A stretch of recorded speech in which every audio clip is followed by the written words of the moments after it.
Lions Club, c'est déjà une ONG, mais il y a aussi beaucoup de clubs en France. Le Lions Club Chalon-sur-Saône-Voyant existe depuis 1960. Nous avons des actions nationales, mais aussi des actions internationales. La vue, le cancer pédiatrique, le dépistage du diabète, l'environnement, la jeunesse, avec ce qui en découle, la malnutrition, l'illettrisme, Alzheimer et l'autisme. Voilà. Alors, nos actions locales, ce sont pour certaines des actions phares. Les collectes de lunettes, nous envoyons les lunettes au Havre, qui les réexpédie dans les pays qui en ont besoin. Le Téléthon, nous étions au centre d'appel, mais maintenant nous votons par enveloppe. Les tulipes contre le cancer, c'est une action interclub. Il y a 3 clubs sur Chalon et nous travaillons ensemble pour cette cause. Le dépistage du diabète se fait aussi avec un autre club, Saukuna, et en présence d'un diabétologue. Voilà. Nous travaillons aussi avec le district pour Alzheimer, une cause très importante et qui se concrétise par la vente des roses jaunes. Nous avons aussi des actions comme la jeunesse. Et pendant le Covid, la jeunesse a été le plus grand. Nous avons été porteurs de cette cause comme jamais. Nous avons fourni des ordinateurs, dans un premier temps, pour les personnes qui étaient dans les EHPAD. Pourquoi ? Pour que ces personnes-là, coupées du monde, puissent voir leur famille. Une photo, un petit mot, etc. Ensuite, on est passé aux étudiants. Nous avons travaillé d'ailleurs avec la ville. Et là, on s'est aperçu que tous les élèves n'avaient pas d'ordinateur. Certains qui étaient en Bresse étaient isolés. Donc nous avons offert des ordinateurs. Et nous avons créé un espace coworking pour les étudiants. C'est-à-dire qu'ils pouvaient venir et réserver un espace-temps pour leurs études, pour taper leur mémoire, etc., etc. Et nous en avons donné un grand nombre. À chaque fois qu'il y a une action, il y a quelque chose de concret à côté. Et ça, on en est très fiers. Le dépistage du diabète, je crois qu'on en a déjà un peu parlé, ça se passe dans des grands endroits comme Carrefour ou autre, un autre endroit. Alzheimer, c'est une action de district et il y aura bientôt la vente de roses jaunes. Voilà. Et nous remettons cette recette pour créer une borne mélo. Ce sont des bornes qu'on trouve dans les EHPAD et qui permettent aux personnes d'écouter de la musique, par exemple. Alors aujourd'hui, nous avons une action autisme, c'est une action phare. Une dame vient de passer. Elle voulait se renseigner sur l'autisme. Et puis, elle est thérapeute, je crois. Eh bien, cette dame, nous lui proposons de venir nous voir au club. Alors, est-ce qu'il faut être thérapeute pour aller au club? Oh non, pas du tout. D'ailleurs, je dirais même que dans le club, nous avons une personne de profession différente à chaque fois. Pratiquement toujours. Vous avez des ouvriers, des gens du terrain ou est-ce que c'est... Des gens du terrain, des gens du terrain.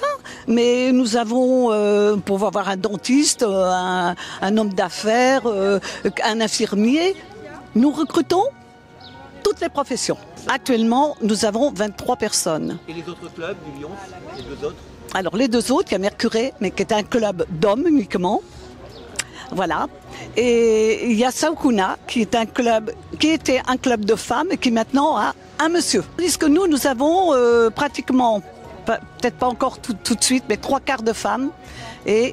Non, je veux dire 2 tiers de femmes et 1 tiers de messieurs. Alors, Autisme 71 GPAP est une association de parents et de professionnels autour de l'autisme qui existe depuis 2010 sur Chalon-sur-Saône. Nous avons mené de nombreuses actions depuis ces 13 ans d'existence.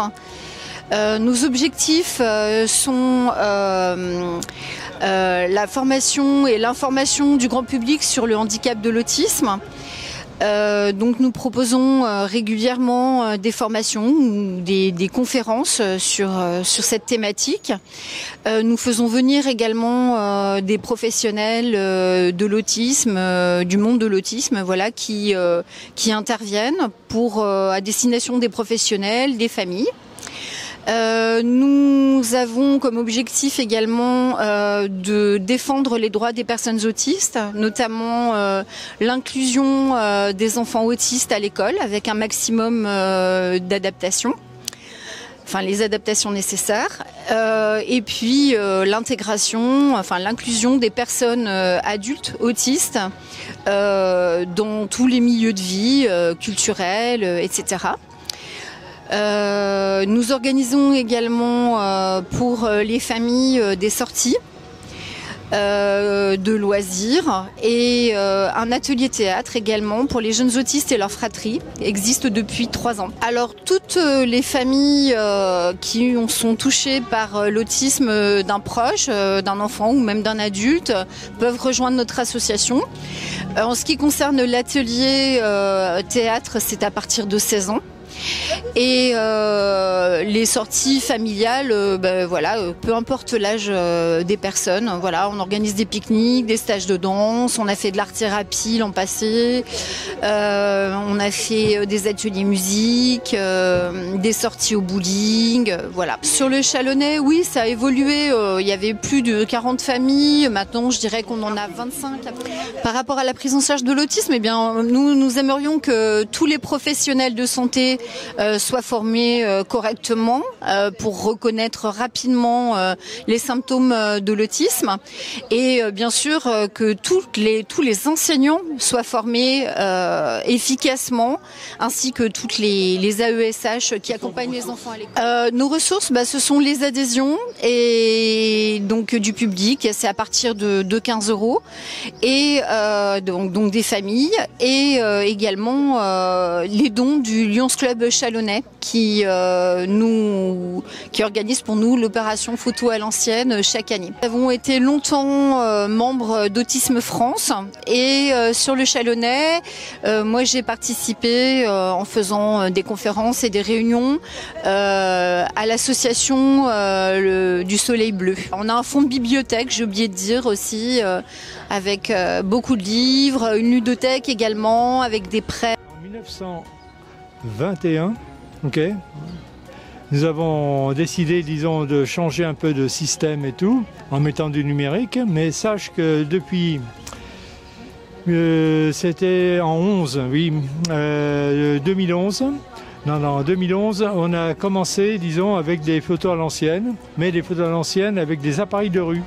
C'est-à-dire que c'était des appareils qui avaient été fabriqués par un atelier au musée Niepce, où c'était des caisses, il y avait un peu de tout, avec un objectif et à l'intérieur 2 petites cuvettes, et on faisait des négatifs en noir. Une seule photo, il fallait une demi-heure.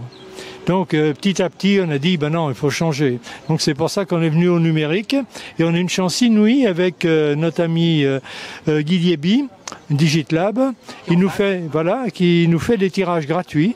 Et c'est pour ça que la totalité de l'argent qui est récupéré va à Autisme 71 GFAP. Il y a des positions pour que ça soit esthétique, mais c'est surtout en fonction aussi des fois des volumes des gens. Voilà. Donc on essaye de rétrécir, au contraire, voilà, indirectement ou de les cacher en partie, essayer de faire les gens le plus esthétique possible. Soit des grands plans pour montrer un petit peu le fond ancien, soit éventuellement très serré. Et je me suis aperçu que de plus en plus les gens aiment bien se trouver en point serré. Les gens ont l'habitude maintenant de se prendre en disant je suis là, c'est bien moi, et puis de se retrouver. Moi, je pense que l'idée vient bien d'une autre méthode de faire des autoportraits. Donc voilà, sinon c'est une belle opération, on travaille déjà depuis le début avec la même association. Pour le décor, si je dois donner la vérité, je vais la donner. Tout ce décor fait partie des collections du musée Niepce. Et c'est le seul décor qui m'appartient d'ailleurs, qui appartenait à la famille Lelu, qui était photographe, qui n'a pas été répertorié.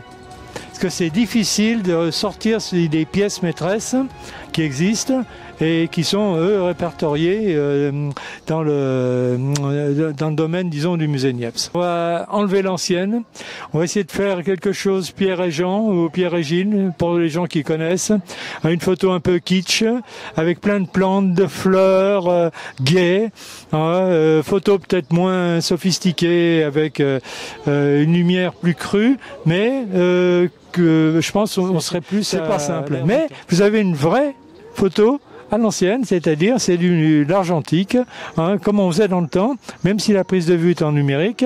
Le reste, le papier, c'est du papier photo. À aucun moment c'est une imprimante laser, c'est le laboratoire, passe dans les tuyaux, et pour être développé à la fin, et ça ressort sec. Et on a de la chance avec nous d'avoir Sofiane qui est actuellement au musée Niepce, qui est apprentie, mais qui est d'ailleurs maintenant depuis 2 ans, donc elle connaît bien le travail, et qui nous fait toute la post-production. C'est-à-dire qu'il fait choisir les gens, qui leur demande s'ils veulent du noir, de la couleur, du sépia, etc. Est-ce qu'ils veulent être recadrés, est-ce qu'ils veulent qu'on leur enlève un bouton.